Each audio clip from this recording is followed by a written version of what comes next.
ആമയിഴഞ്ചാൻ തോട്ടിൽ ശുചീകരണ തൊഴിലാളി ജോയ് മരിച്ച സംഭവം വിവാദമായതിനു പിന്നാലെ കർശന നടപടികളുമായി തിരുവനന്തപുരം കോർപ്പറേഷനും തദ്ദേശ സ്വയംഭരണ വകുപ്പും പ്ലാസ്റ്റിക് ഉൾപ്പെടെയുള്ള അജൈവ മാലിന്യങ്ങൾ ഹരിതകർമ്മസേനയ്ക്ക് കൈമാറാൻ തയ്യാറാകാത്ത വീടുകൾക്ക് അടിയന്തരമായി പിഴ നോട്ടീസ് നൽകും.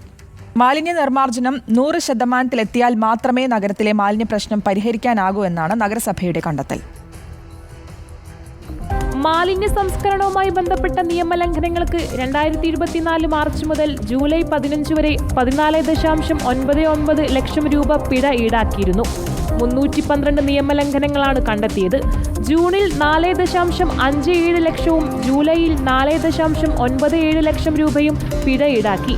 പലതരത്തിലുള്ള പ്രചരണ പ്രവർത്തനങ്ങൾ നടത്തിയിട്ടും വീടുകളിലെത്തി മാലിന്യം ശേഖരിക്കുന്നത് 82% മാത്രമാണ് പൂർത്തീകരിക്കാൻ കഴിയുന്നത്. ഇത് 100% എത്തിയാൽ മാത്രമേ നഗരത്തിലെ മാലിന്യ പ്രശ്നം പരിഹരിക്കാനാകൂവെന്നാണ് നഗരസഭയുടെ കണ്ടെത്തൽ. ഹരിത കർമ്മസേനയുമായി സഹകരിക്കാത്തവർക്ക് തദ്ദേശ സ്ഥാപനങ്ങളുടെ വിവിധ സേവനങ്ങൾ നൽകാതിരിക്കുന്നതുൾപ്പെടെയുള്ള നടപടികൾ കേരള മുനിസിപ്പാലിറ്റി നിയമപ്രകാരം സ്വീകരിക്കാൻ കഴിയും. അതേസമയം ഉറവിട മാലിന്യ സംസ്കരണ സംവിധാനങ്ങൾ കൂടുതലായി വിതരണം ചെയ്യാനും നഗരസഭ ആലോചിക്കുന്നുണ്ട്. ഖരദ്രവ മാലിന്യ സംസ്കരണ പദ്ധതികൾ സംബന്ധിച്ച് റെയിൽവേ ഉന്നയിച്ച അവകാശവാദങ്ങൾ ശരിയാണോ എന്നുറപ്പിക്കാൻ റെയിൽവേയുടെ സ്ഥാപനങ്ങളിൽ പരിശോധന നടത്തും. മാലിന്യ സംസ്കരണ സംവിധാനം ഇല്ലെന്നു കണ്ടെത്തിയാൽ കർശന നടപടി സ്വീകരിക്കും.